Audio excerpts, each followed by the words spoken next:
So, welcome, Kevin. We've known each other for a little while now. I think just over a year, and but you won't probably be very well known to anybody else on the call, Kevin. So I just wondered, just as a start, do you want to try to sort of just introduce yourself and a bit about your background? And Sure. Chartered accountant. I've been qualified a good number of years now.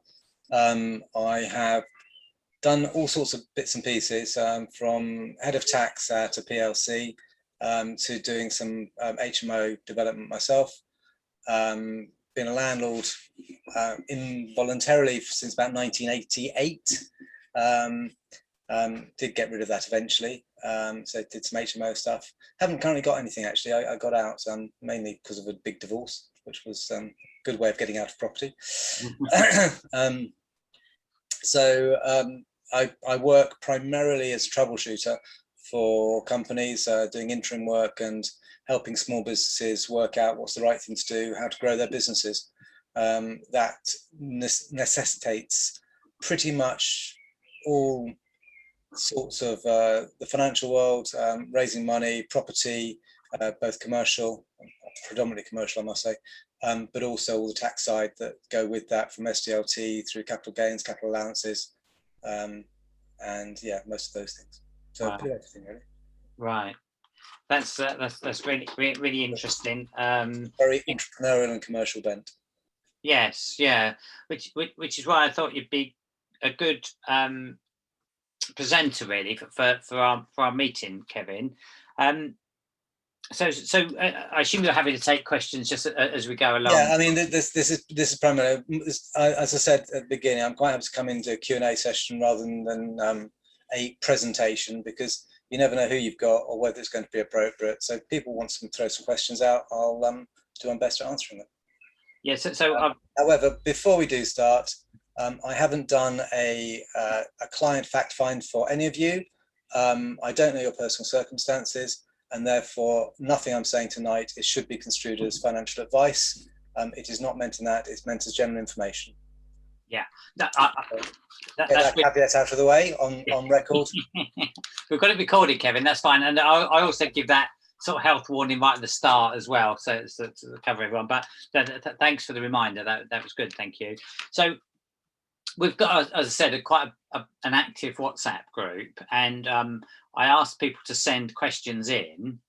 I've got a list which I did sort of give you a bit of I have shared with you in advance.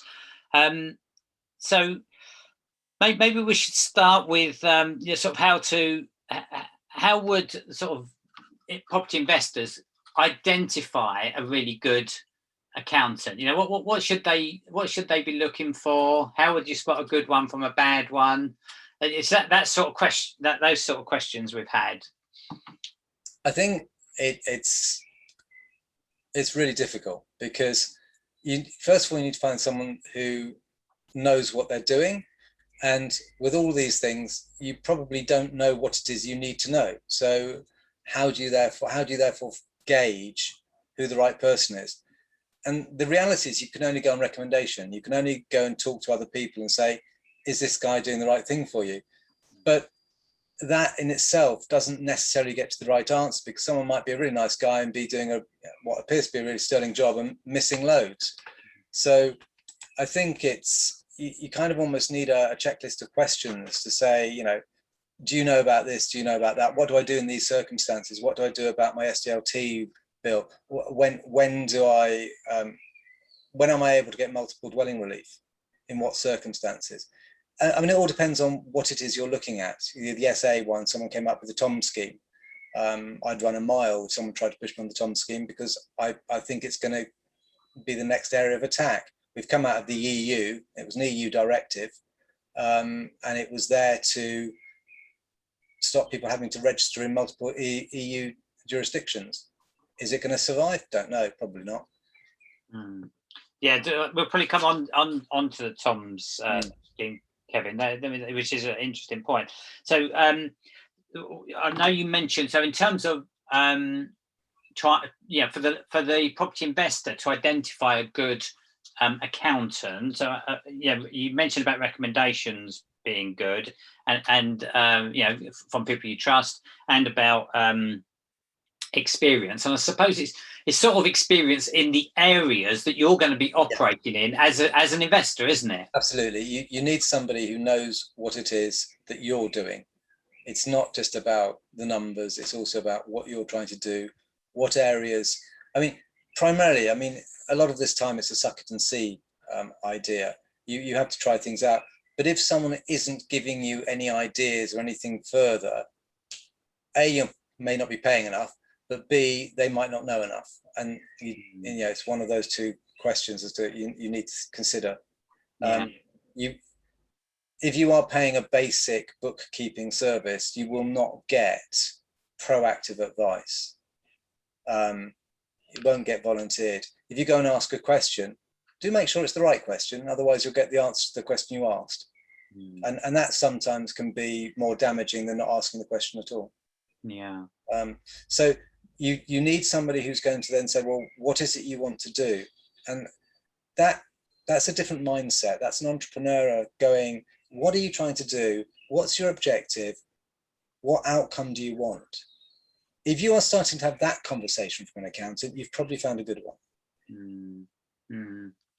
Yeah, I think there's the only thing I'd add to it really is a sort of personal chemistry that you get on with somebody a level, like a human sort of level, really, that helps. But so I've been through a few accountants. So one of them I always said was really, really good at property, but couldn't talk in sentences, which was a problem. Another one who didn't know much about property, but I just really liked and could have a chat with. That didn't last either. I've from my own experience, I've had real sort of some sort of difficulties finding accountants, and I think it's one of the most difficult things actually to find. People talk about power team, and it's really important to have the right people around you. I think finding really good accountants who understand the area and experience in the area, knowledgeable in the area that you operate in, is really important. The drawback is that a person who's doing accounts for lots of different individuals is spread very thin, and it's a transactional relationship. When you get up to a size, and this is one of the questions that got posed to a PE house who was looking at entrepreneurial business founders, and they said, at what point should they get themselves a finance director? What point they should get themselves a CFO? And obviously that comes at a cost. But getting somebody on board who can do the basics, can advise you, can give you some strategic, it might be worth paying some money for that, as opposed to bookkeeping service. And it's trying to perhaps separate the strategic element that you need from the basic day-to-day bookkeeping. And the two things don't go hand in hand. I have the fight with businesses all the time. They want somebody full-time who's going to get involved in doing their books and posting invoices, but they want somebody who's got 25 years experience. It's like, well, those things aren't synonymous. You want somebody who's going to get rolled up and learn the job, and you need someone to direct them. And that's the truth for any role you look at in life. You don't get one person who does everything at the low price point. And even at the high price point, they go, I'm not doing that. That bores me silly. I want to do something interesting. So split those roles, and you're much more likely to get a good bang for your buck. Yeah, no, that's really good. I'll just say to the floor, to everyone, if they've got any questions, just pitch in at any point. So what you just talked about there, I think it's a really good point, Kevin, is about, there's the sort of day-to-day, invoice paying, putting it on your systems, reconciling, making sure it's the correct sort of categories, the cost is allocated to the right area, which I consider to be bookkeeping. And then there's the higher level. But how would you differentiate between the two? Well, most of the bookkeeping you should be able to automate. I mean, if you're using something like Xero, All your invoices could be posted automatically because that's now part of the service. So long as you know what you're doing, and just it's worth probably just getting a bit of a course, because you can actually do your own accounts on Xero much more quickly than it would take to tell the accountant what various transactions are for, because they've automated and made it so seamless. And then you just need someone to actually look at it and go, does this make sense? And go, oh, from what you've put through, this is what it looks like. Go, oh no, that didn't happen. And then you can have a more sensible conversation with someone who's got a little bit more nous. The basic bookkeeping should be very straightforward. You should be able to automate most of it. And I don't think anything is there that's particularly complicated for anyone doing property or service accommodation to do, because the actual volumes just aren't high enough to make it difficult. Yeah, so I don't know what Lisa would say actually, but I think our volumes are quite high. There's a lot of transactions for service accommodation. They should be, but you have to input those transactions. So then the key is to have them being transferred by an EDI directly, so that the transactions are happening automatically. That's what I mean about the automation. The transactions should be straightforward. They should be, I mean, service accommodation, yes, is more difficult. That's therefore the reason you need to automate that. Yeah, but I think we do automate as much. But EDI, is that electronic data interchange? Yes. Okay. Yeah, I haven't heard that. Sorry, which is what? Can you explain that further? Because I am. I mean, you are presumably using a program to log your booking. So do you have? Yeah, a channel manager. No. Yeah. Oh yeah. That logs my booking. What each time you raise an invoice on that, you want that invoice to be pushed out to your account software. Right. So you press a button, it goes, yep, that's done. Right. So I don't raise an invoice for every booking, but I think our channel manager connects with Xero. I haven't actually done it yet because I'm a little bit nervous of it, because not everyone understands accounting and channel managers, and I need someone. And that's the bit you need. You will find that whoever wrote the program, because Xero just lets everyone write their own thing, which is quite good. But you just need to find someone who knows that and work it out, because it will save you loads of time, because you'll literally be once a week, that's my button, it's gone into the account software, and it will then ought to, if done properly, match the receipts with what channel manager has said. So depending how it's done, it will be matched automatically. That's what you're looking, that's nirvana, that's what you're looking for. Because then and then you're loading up your purchase invoices on a scanned basis, and they're getting put in automatically and matched automatically to the bank. So those kind of things, and then all you're doing is going, oh, what have I missed? And that's all. Then you don't need an account, because if there's anything being missed, the accountant will come and go, because they are only going to do what can be done automatically, because it's the obvious stuff. And then they're going to come back to you and say, oh, I've got these questions. Well, they're the questions you're going to have when you've got something popping up that hasn't been sorted. So they're only going to ask you the question, you're going to give them the answer, and they're going to process it. It's going to take you just as much time as just doing it yourself. Yeah. So what we do is we have this is me and Chris. We have Finance Friday. Nice. Because we thought that worked well, and then really we should go straight to the pub, but we don't. But the danger is starting with a pub. Then it gets fuzzy. Yeah. No. So we do Finance Friday. So we clear up all any outstanding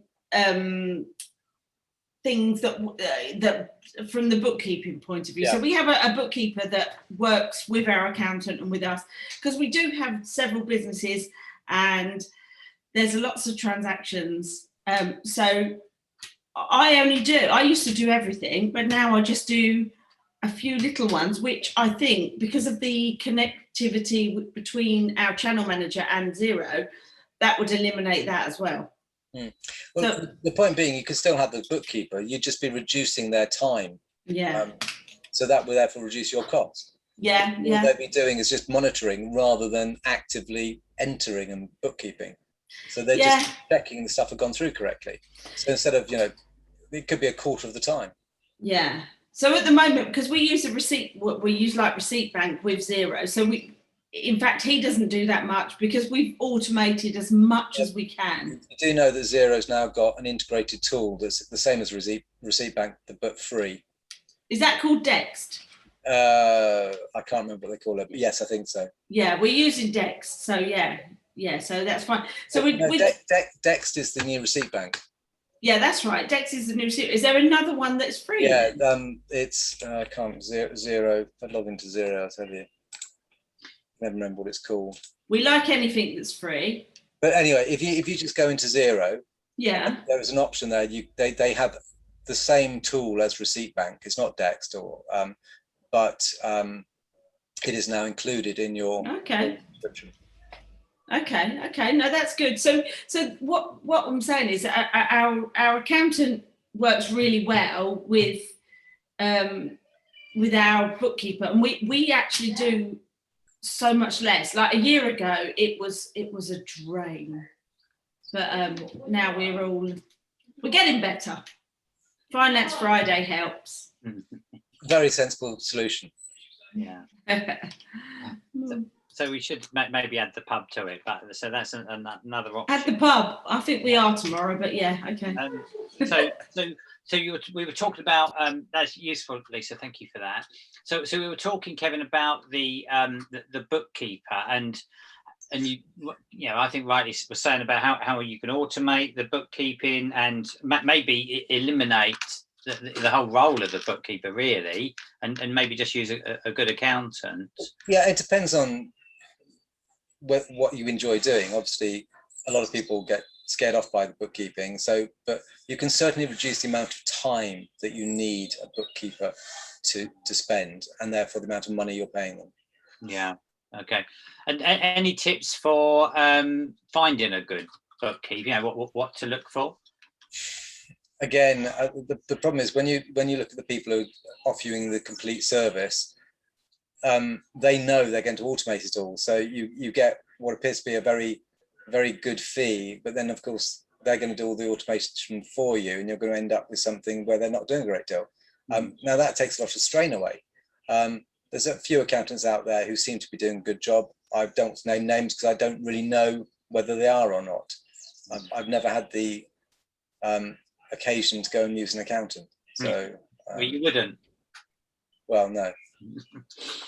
Okay, that's just on that. I think one of the things, if you're starting up and you're not an accountant or you haven't done anything in your own business before, I think I've always struggled with that side of things is, what do you need to do in terms of the bookkeeping? What do you need to do in terms of where your accountant should be? And I know obviously automations come in, but if you don't know what you don't know, if you know what I mean, it's having almost like that, as you mentioned, a sort of checklist of questions to ask a good accountant. Yeah. But if you're not knowledgeable in that area yourself because you haven't had business experience as an independent business, then it becomes quite difficult. And I'm good enough with numbers, but I've always struggled with understanding where things sit in the numbers, and I get really, really stressed out about it. It's not that I'm turning over very much money, but even just managing, well, where does that sit? What do I need to do that? Some of the routine things and just discipline that you need to instill in yourself or your business going forward so that you start off on the right track. And I think I've always gone off on the wrong direction. Everything in a set of accounts stems from cash. So the reality is, if you buy something, it's either something you've spent. If anyone's read Rich Dad, it's a doodad. Or it's an asset. And the converse is that any money you get in is either income or it's repayment of debt of some sort. Or it's capital investment. So the reality is that if you work everything back to cash, it makes everything in accounting much easier to understand. Have I bought something? Is it something that has just been spent against some income, or is it something I've got for next month? And that really is, anything you've got for next month is in the balance sheet. It's an asset or a liability if it's something you've got to pay next month. Otherwise, it's in the profit and loss account, and it's something you're just adding up the pluses and minuses to work out where you got to in terms of profit at the end of the month. And it really is that simplistic. That there's nothing difficult about it. It's really. But that's something you're an accountant speaking. Well, as I said, for people who are non-accountants, it is difficult. That's what I'm saying. Well, that's what I'm saying. You just need to, if you think about what's in your bank account, what's gone in, what's gone out, that is the sum of accounting. It's like, have I made any money? And the only deduction you make, or the only adjustment you make, is for things that you have bought that you're going to be using in your business.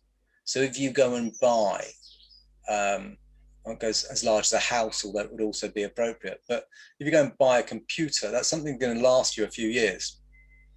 So you don't treat it as part of your profit and loss. But pretty much everything it's not a consumable. No, exactly. Yeah. But everything else you do, and that's so you can very quickly from your bank account go, well, here's my profit and loss. I need to adjust for these 2 or 3 items because they're big things that are going to be there for the future. That's my balance sheet. Now, how that's presented, yes, you can get your accounts package will do that for you. But that's the whole premise of it. What is it? And so long as you identify what it is you've spent and why you've done so, everything then comes out as a set of accounts. And things like Xero make that quite easy for you.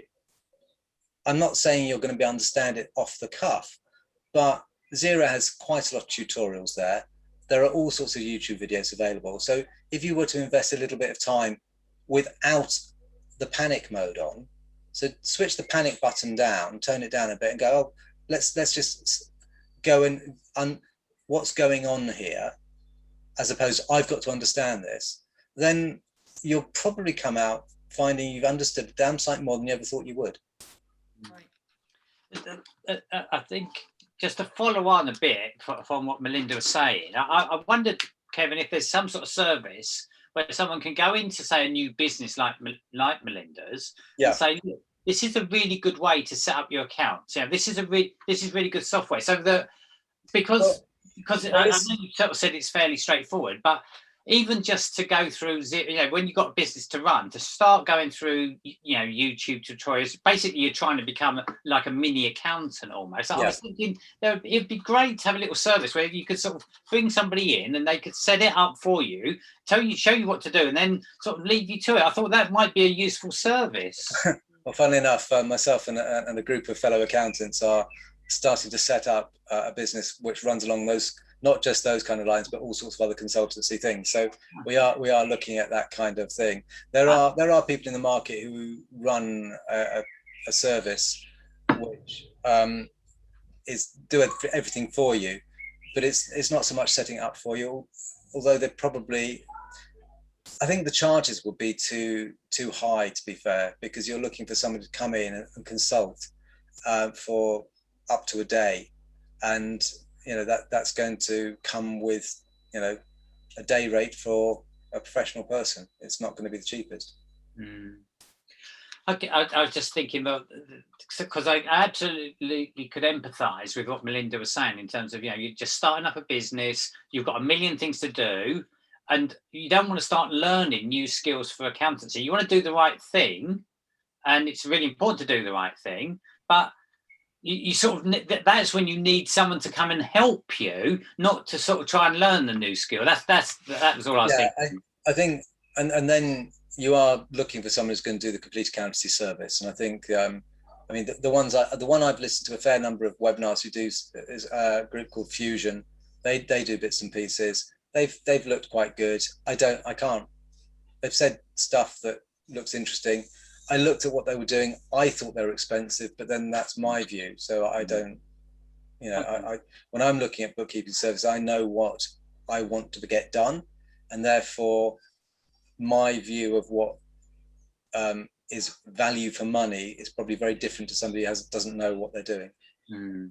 Again, it's understanding the level of fees as well as to, again, for a small business. I'm in my previous role before I started to look at property was procurement. So, you're always trying to assess what people do for the money, but you have to understand what are the right questions you need to ask to understand what you're getting, so you can compare like for like, rather than just somebody quoting a fee and you're only getting part of the deal, Well, so to speak. I think you've asked the right question. What am I getting for my money? What are you going to do for my money? And get the checklist, and then you can compare one to the other. And if they say, oh, everything, I say, well, what does that mean? What does that entail? So if I have any question, they're going to answer it in this fee. Oh no. Well, okay, that's not everything then, is it? And it's badgering them until you get a proper answer as to where the line is between what they include and what they don't include. So if they say everything's included, well, is there anything that isn't included? If I want specific advice about a mortgage, about structure, about, oh, well, that's different. Oh, okay. But those are always the things that you need to just pester on to find out whether you're getting the service you think you're getting. Okay. Then you just touched on one thing about structure, and I'm at that stage where I've got one company and I'm trying to understand separating out. I'm afraid the answer to that is it depends. Yes, of course. Should we cover that now then, Kevin? In terms, I did a mastermind session for two people who are virtually identical businesses. For one, it was right to be putting everything into a limited company, and for the other, it was completely the wrong thing to do. Right. So it's not to do with your business, it's to do with you, what you want to do, where you want to go, what your long-term goals are, what your short-term goals are, what your current income requirements are, what you think they're going to be in the future. You've got to literally set down, and this is why I said about the fact find, you've got to go down and go through everything that is of interest and therefore relevance to the person's situation. And that's important. If you don't do that, you can't possibly recommend the right thing to do. However, picking up Sam's point earlier about the mortgages, the difference in rate there was probably more than the 40% tax you were going to save. So is it worthwhile? Having properties in your own name is far more flexible. You could grant a long lease. There's all sorts of tax problems with that. You have to pay stamp duty on granting it. But if you owned a freehold and you want to run service accommodation for 20 years, you could grant a 20-year lease to your service accommodation company. And then that would revert to you after 20 years and you wouldn't get any income or tax charges in your own name because you'd have the capital receipt instead. You could do all sorts of things like that. Is it the right thing to do? Have you considered all the taxes? I can't comment on that, but there's all sorts of things you could do. Whether or not there's the sensible thing to do is another matter entirely. Yeah. So what I'm hearing from that, Kevin, is that it's basically everyone's different. Everyone's finances are different. Their structure is different. Their objectives are different. Their portfolio is different. And also, you can start to talk about legacy in there as well, in terms of leaving. Well, that's one of the fundamentals. If you're intending to build up a retirement pot and then use that in your retirement, putting it in a limited company, you've got to get it out again. If you're intending to build up a legacy for your children, you're going to pass it all on. Shares aren't a bad way. They're not the only way, but they're not a bad way. It doesn't mean it's right. It just means it's an option. And those are the things you need to work out, the maths, where you're going and whether it works. I mean, what I would say though, is that if you've got less than 4 properties, it's probably not sensible to have them in a limited company because you're unlikely to have too much issue from Section 24 tax. And you probably will lose the flexibility you get from having the income in your own name. But again, it's not a one size fits all. That's a very large generalization. But most of the people I've spoken to and done a consultancy for properties has always been sensible to be held in personal hands. Yeah. Okay. Yeah. So I think the key takeaway there, Kevin, is that each of us need to get proper specialist advice for what's right for us as individuals and what our objectives are, because as you say, there's not one size suits all. The answer isn't buying a limited company or keeping your own name or whatever. As I alluded to earlier, you will generally, if you go to most accountants, you will get an answer to the question you ask, and it won't necessarily mean that you've asked the right question. Yeah, no, it's interesting. It doesn't make it easy. So hey, this could might be an unreasonable question, and if it is, then just say so, right? But if any of us was to go to an accountant and say, here's my portfolio, this is what my earnings are, this is what my objectives are, this is what I want to do in terms of legacy, what do you think should cost us to get that sort of advice in terms of how we should structure ourselves? I did say that it might be. I don't really know. It's going to be, I mean, firms of accountants, charging sort of, it's for tax consultancy, they're charging £100 to £200 per hour is what they're charging. So the question is, how much time does it require to go in depth into what you need? And you're needing to ask, I need to look at the various different models and how they would impact what I want to do, rather than say, what happens if I do this? It's like, well, what are the options and what are the upsides and downsides? Because if you don't get a full look at everything, you still don't really know. You need someone to actually go through all the things that could be, because otherwise you don't know what you don't know, and therefore you won't necessarily ask the right question. And too often they stop short of, they'll just literally say, oh, put it in a limited company, yes, this is what happens in a limited company. And then you go, is that the right thing? It's, well, the answer is, well, you can do whatever you want to do. It's like, well, that's not helping me. And nobody wants to tell you what to do because they feel they're going to be on the hook for anything that might go wrong.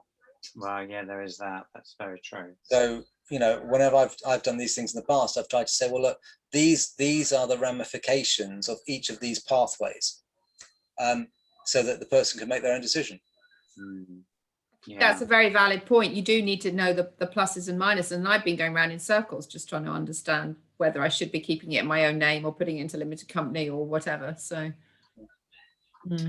I suppose then that it leads on to the question that how important a decision is it? So in other words, just using Melinda as an example, how much difference is it really going to make if she makes the wrong decision? So it's going to cost to go to an accountant. So let's say it's going to cost £1,000. It's going to cost a damn sight more to take it out of a limited company. There are mechanisms by which you can get stuff into a limited company. But again, if you're using it for income, you will end up paying pretty much the same tax. If you were to take all of the income out of your limited company into personal hands, you'll pretty much end up with much the same tax as you would if you just done it yourself.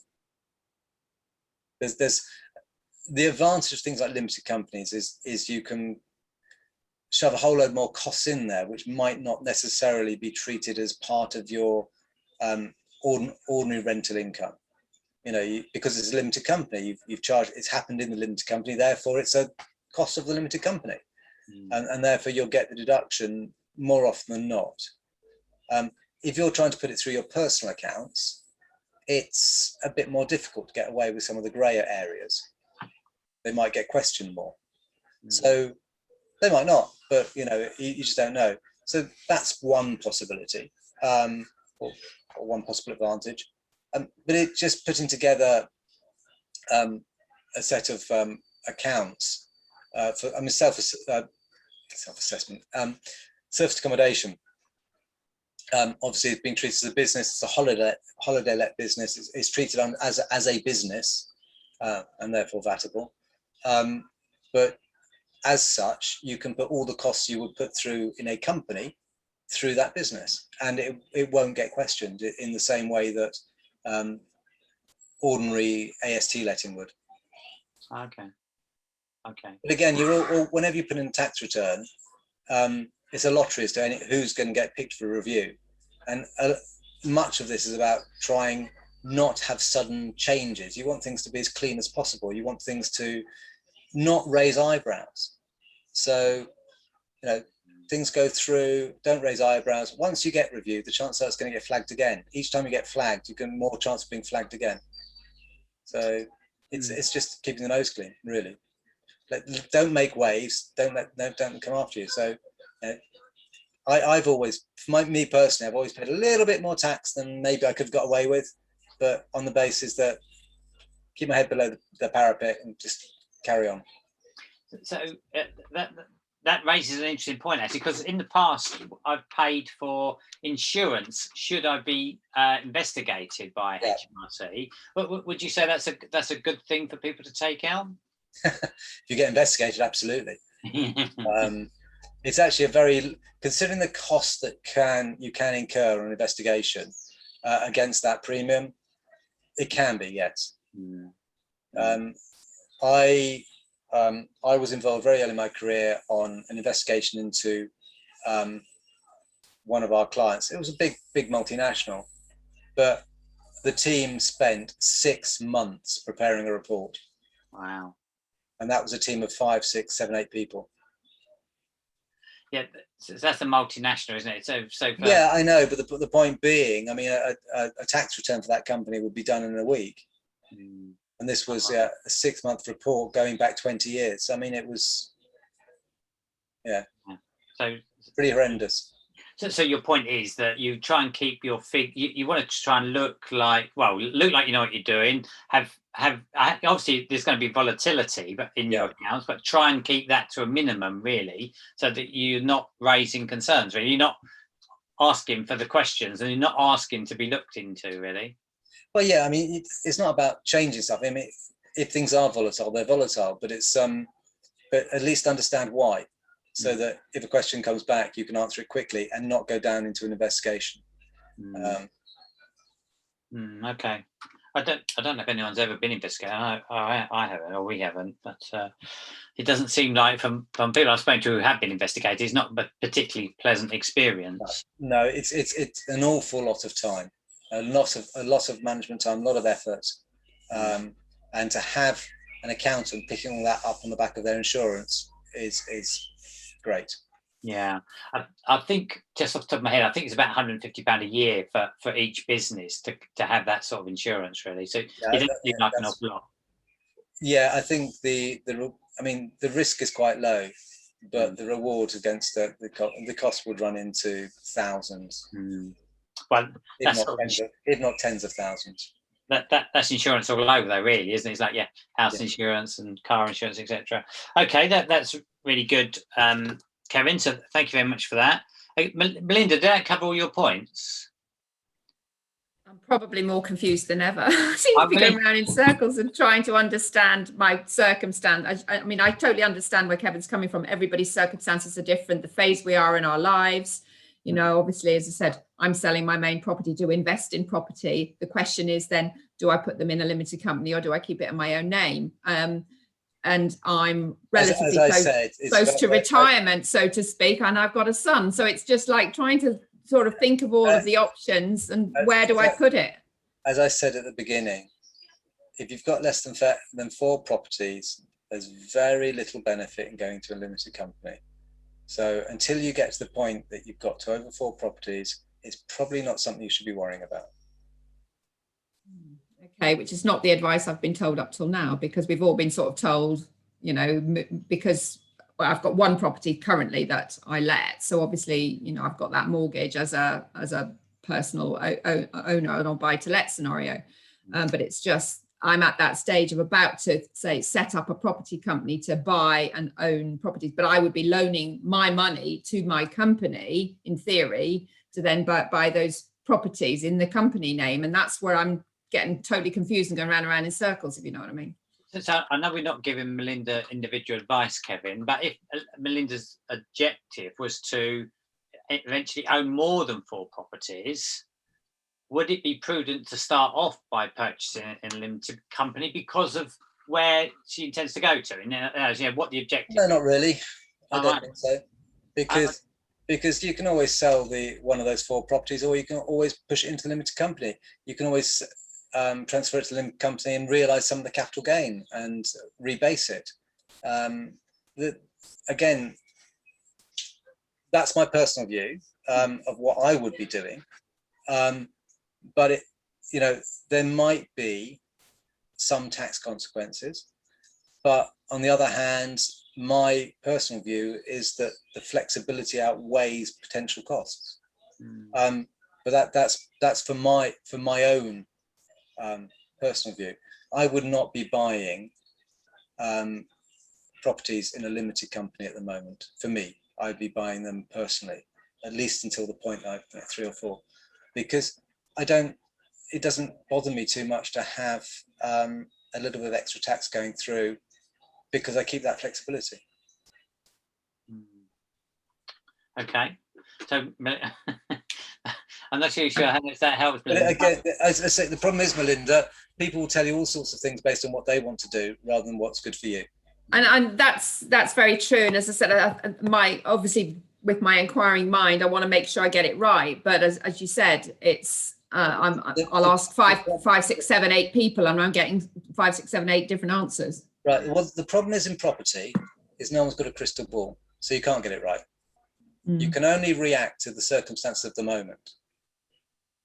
The government seems to be on a bit of a crusade against landlords, one way or the other, which means the law is changing as quickly as you blink. So we saw, the interest. I mean, no other business doesn't get relief for their interest costs. I know, completely crazy, So, to do it on gross income rather than net income. Well, it's a charge on income, and it's something that's been around in tax accounting for ages. Charge on income, perfectly understood, but completely anachronistic when applied to interest in your main business. So it's a very odd thing to do, and it's a very political thing to do. But if we are being targeted by political actions, you cannot possibly think that what you do today is going to be right in 5 years' time, because the whole landscape might have changed. So all you can do is say, well, what's best for me at the moment, and do that.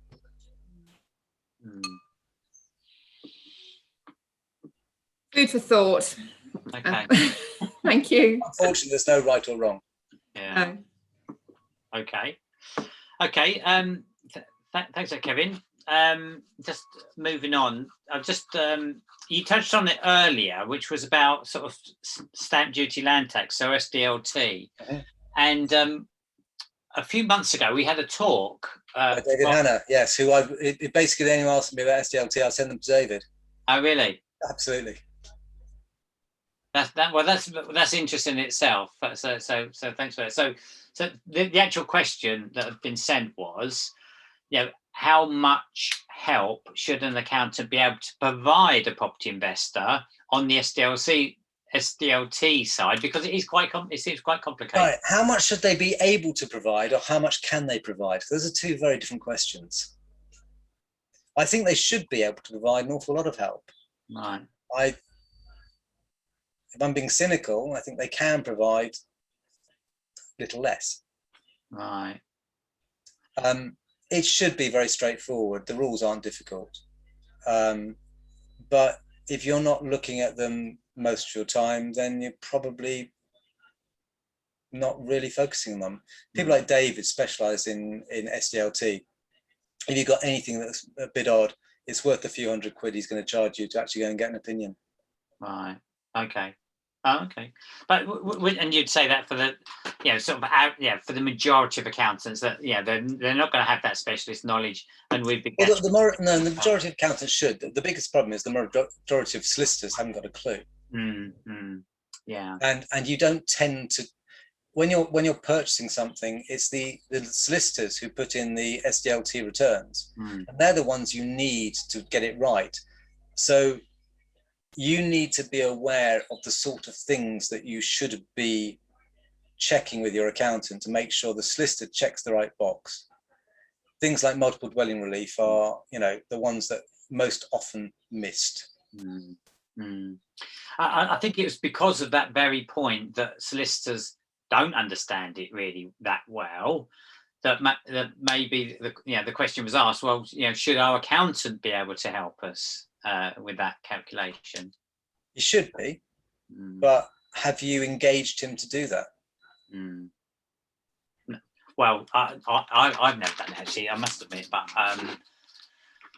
yeah. This comes back to Melinda's point as what are you getting from your accountant? Mm. Are you going to give them every single deal you do and pay for them to look at it and give you some advice on it? Mm. Because it's going to add to your costs. You know, you're looking at £5 in legal fees for your purchase. Are you going to add another couple of grand for the accountant's fees? Mm. Mm. Or is that going to make the whole thing a little bit sort of too much up front? I suppose that the answer would be, well, I could easily, the person could easily save the money that the accountant would cost if they get the sum right. Yeah, true. Okay. I'll just. I've got some more questions that have been sent in, but just before I carry on with those, Kevin, I was just going to ask if anybody else has got any questions who's on the call. And Andy, Travis. Andy. Yeah, thanks, Chris. Hi, Kevin. Yeah, just a quick one, really. Again, it's against that legal, the individual advice, and so I get it's not a straight black and white answer, but can you put some idea of around the criteria of purchasing in an LLP or an unlimited, and what are the key things to look out for? I.e., I've set up an LLP, I've set up an unlimited, I'm potentially using only property for my main source of income, not having a job. What are the key things to look for in kind of what should go into an LLP and what should go into a limited? Is there any kind of guidance around that, really? Well, it really depends on what your setup is and what you're trying to do. I mean, which is the trading company? Yeah, I mean, it's a hypothetical one in a sense that we have purchased our properties into a limited company. Right. Majority of our portfolio is in limited, so I haven't actually got an LLP. But I'm starting to hear people suggest that actually, if you want to take income, that actually an LLP might have been a better idea. Well, I actually had this conversation with Mark Homer from Progressive a few years ago because they use an LLP, and I said, okay. So Mark, what's your reason for doing this? Because the only benefit I can see is the fast cars. He said, yeah, that's about it.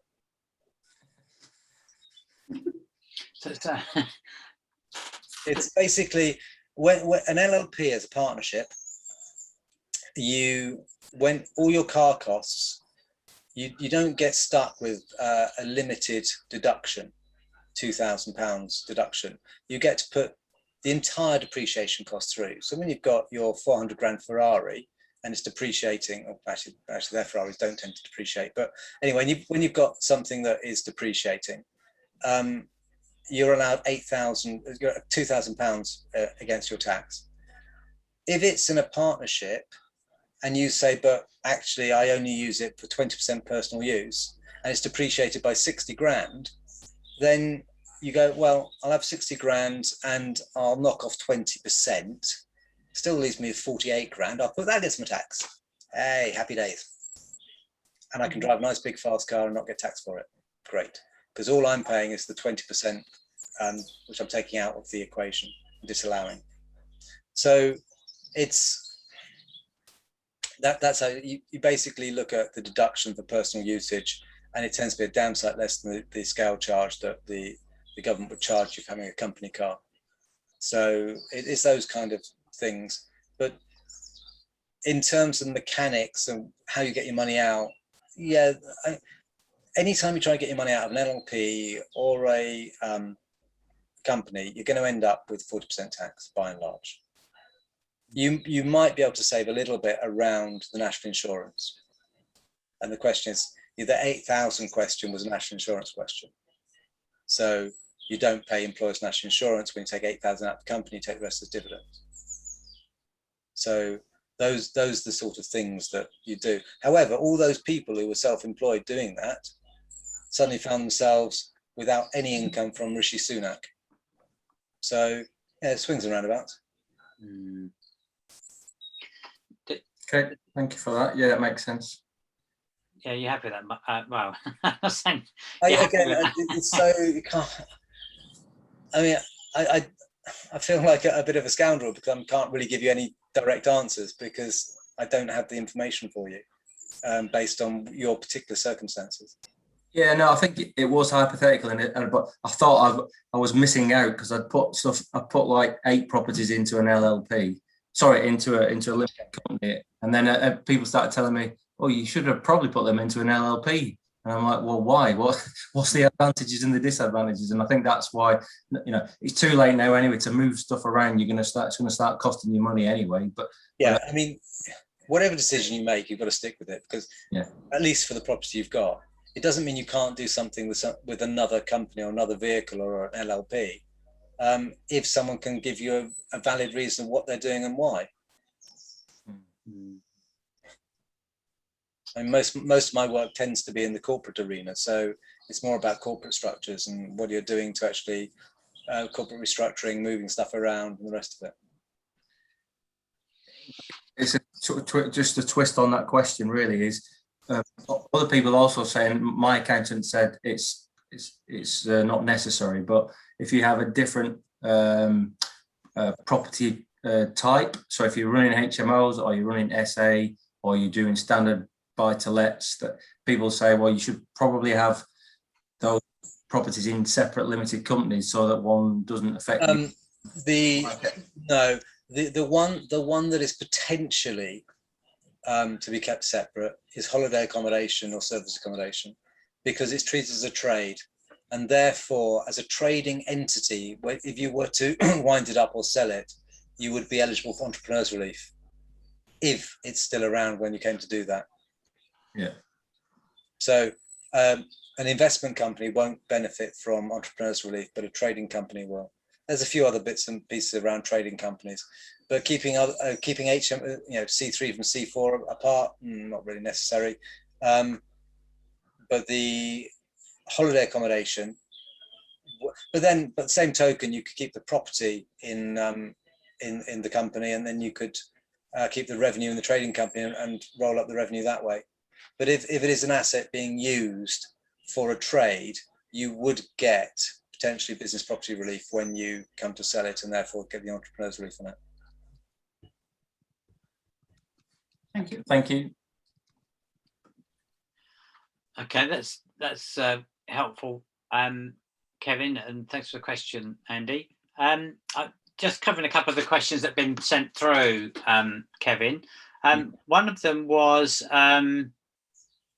I've lost it now. It was about submission, sort of submitting your accounts to HMRC, because you get this big window to submit. Would you suggest people submit their accounts as soon as they're ready, as early as possible, or there seems to be a train of thought that says, submit them as late as possible? I would, if I had a tax repayment, I would submit them as soon as possible. If otherwise, I wouldn't be that bothered. However, if you're looking for finance in your limited company and you're dragging your feet with your limited company accounts, I'm sure Sam will tell you that lenders want to see the most recent accounts, and if it's like 3 to 6 months past the date, they're going to wonder why you haven't done it yet. Is there something they should know about? So they're going to want the management accounts anyway, so much better to get them in. Yeah. Unless, of course, they're horrible, in which case you might not want to.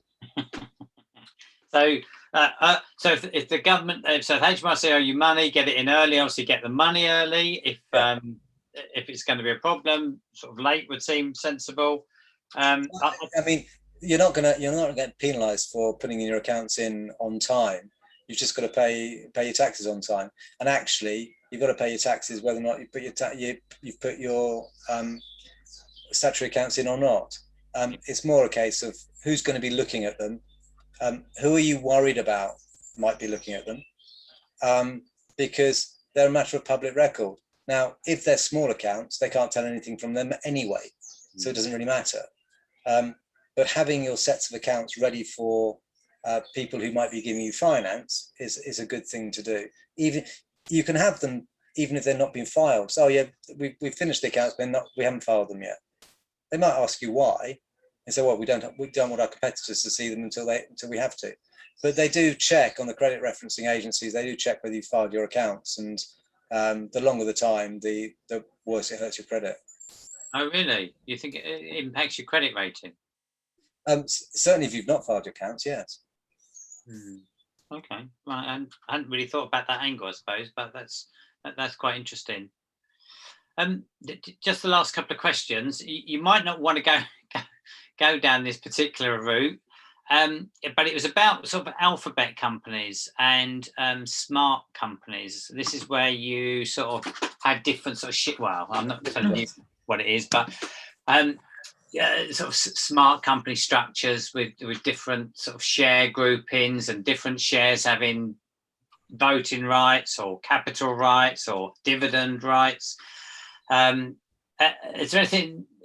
I'm not sure if this is like a day's course in actual fact. Well, I mean, the problem is it comes back to why. What are you trying to achieve? What do you want to do? What are they for? People set them up because it's a good idea, and there's no reason for it. There are circumstances where alphabet shares are incredibly sensible, but that depends on the person, what they're trying to do, and the circumstances.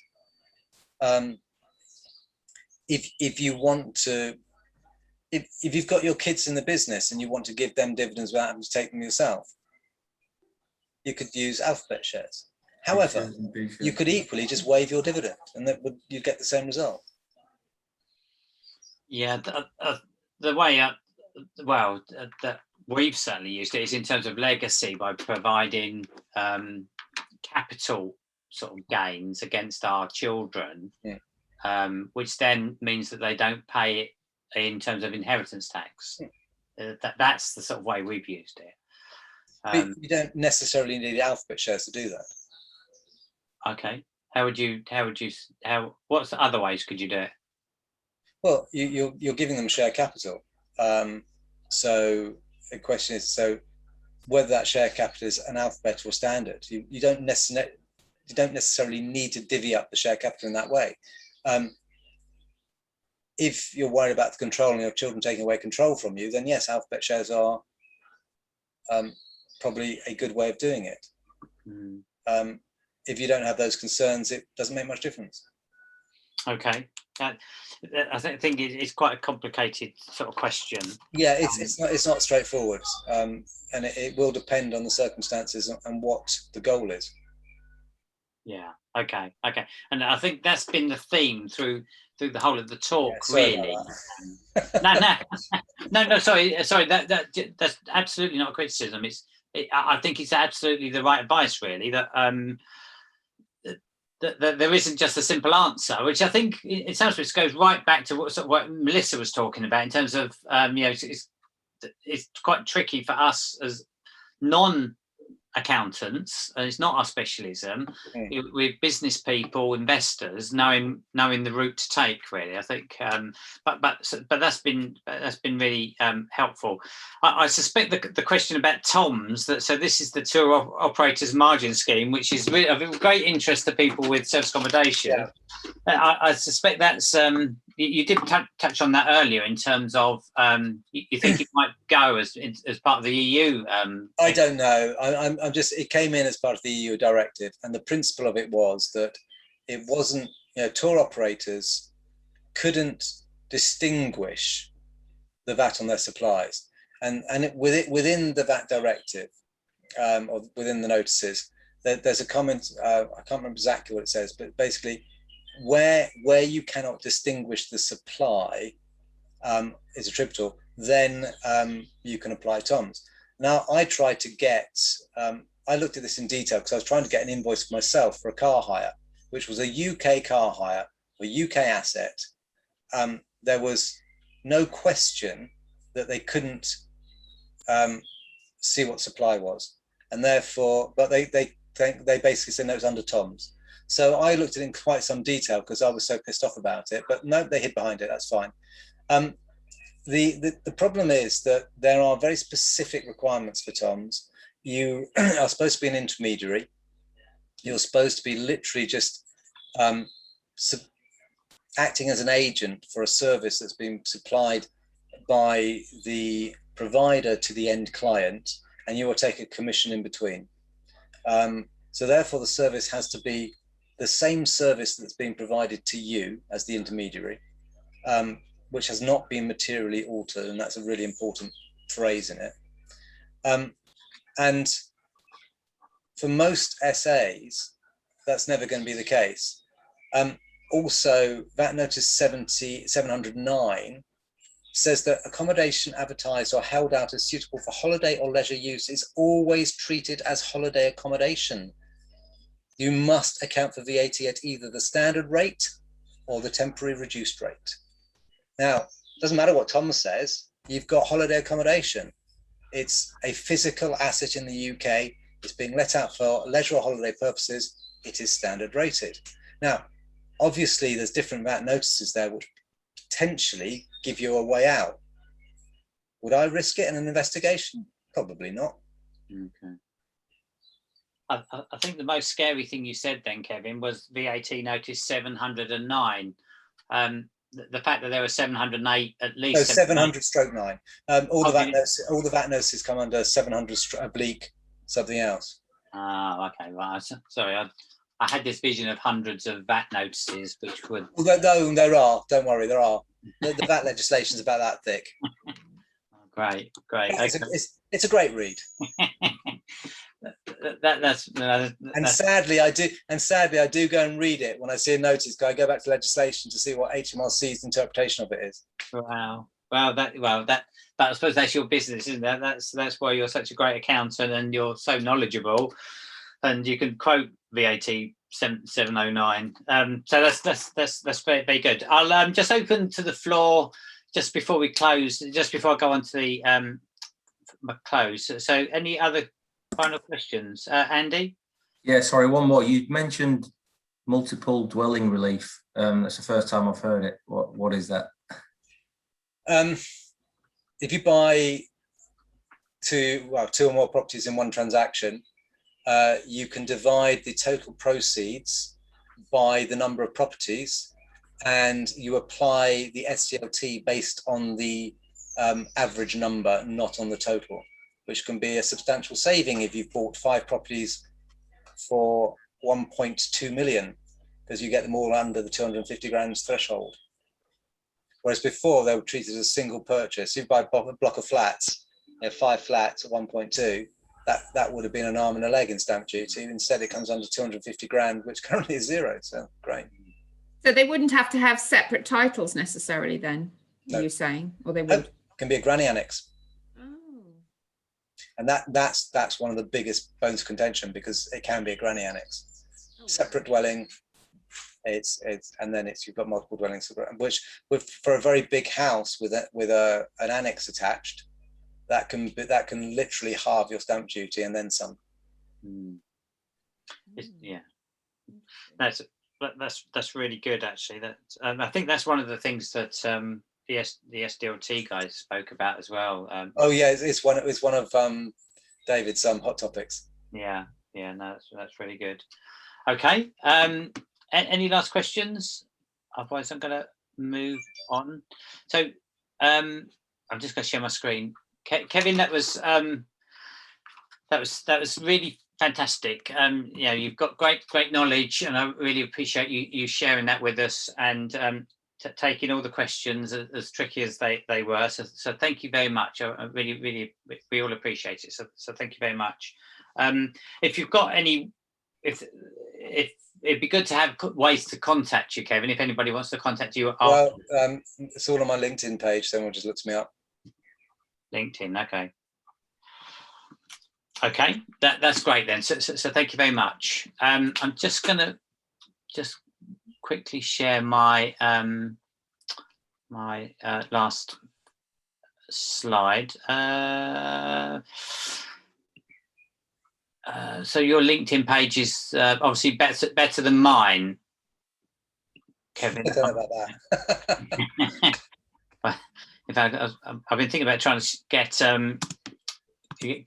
someone to look at it for me. So firstly, thanks tonight to both our key presenters. Sam, as always, is always good value for money and gives us a great update in terms of what's happening with lending.